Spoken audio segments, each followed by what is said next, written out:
Welcome to Apostate Coalition News, a collaboration channel bringing you updates on religious news around the world. I am Rion. Thanks for joining. First up in this week's story is from Utah, where the Catholic Diocese collected some 9,000 signatures to shoot down HB 90, which targets Utah's clergy penitent privilege that exempts clergy of all denominations from the requirement to report child abuse if they learn about the crime in a confessional setting. For instance, if there is a confession of CSA, the clergy is under no obligation to tell law officials. This loophole has allowed for predators being allowed access to more children. In 33 states, there is an exemption for clergy to report abuse. Closing this loophole would protect vulnerable people from becoming prey to predators. But many churches have been able to use their well-organized and well-funded infrastructure to keep HB 90 and those like it from passing. Be sure to check with your local officials to see if children are protected from this clergy privilege loophole. Two men from Spokane are suing the South Hill Congregation of Jehovah's Witnesses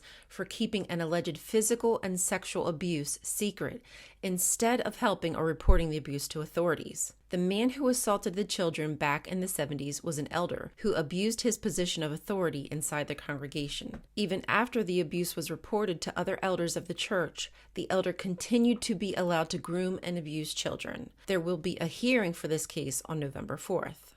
On October 7th, the Unification Church tried to stop a news conference in Tokyo of a former member who says that she wants to stop the kind of trauma she sustained at the church from happening to others. Sayuri Ogawa was assaulted at a wedding by a high-ranking church official, and after reporting the incident, she was told it was due to her having an evil spirit that took over her soul. Ogawa called for legal revisions to provide support to children and members along with guidelines about large donations to the church. She also called for rules on what is deemed appropriate in terms of politicians' ties to the church. The Unification Church is formally known as the Moonies. Just this past August, Trump appeared at a Unification Church event in Seoul. Protests in Iran have been happening for over 21 days now. The people of Iran are asking for us to retweet, share media, sign petitions, and tell officials not to make a nuclear deal with Iran that will power the Islamic regime. The Islamic regime is ripping people off the streets, and family members can no longer get in contact with them. They have used live rounds on children and teenagers. Iranians are showing incredible bravery for standing up to the regime, knowing they could be next. Last week, governing body member Stephen Lett gave a talk dismissing concerns people had about a pregnant woman who died after refusing a blood transfusion.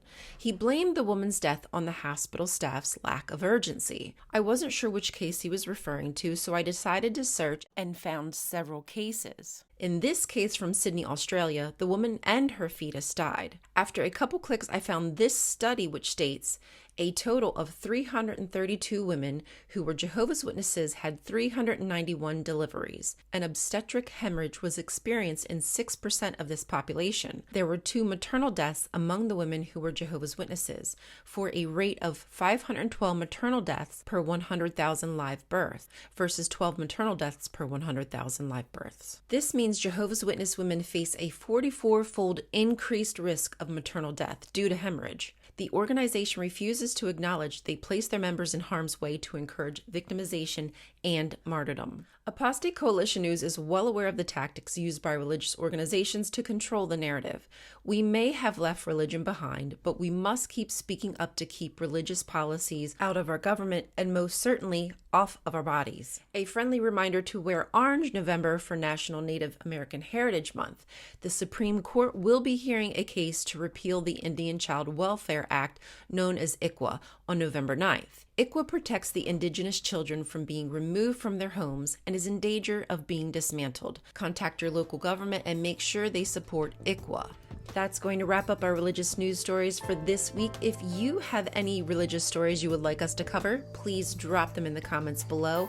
As always, thank you for watching. We'll see you next time.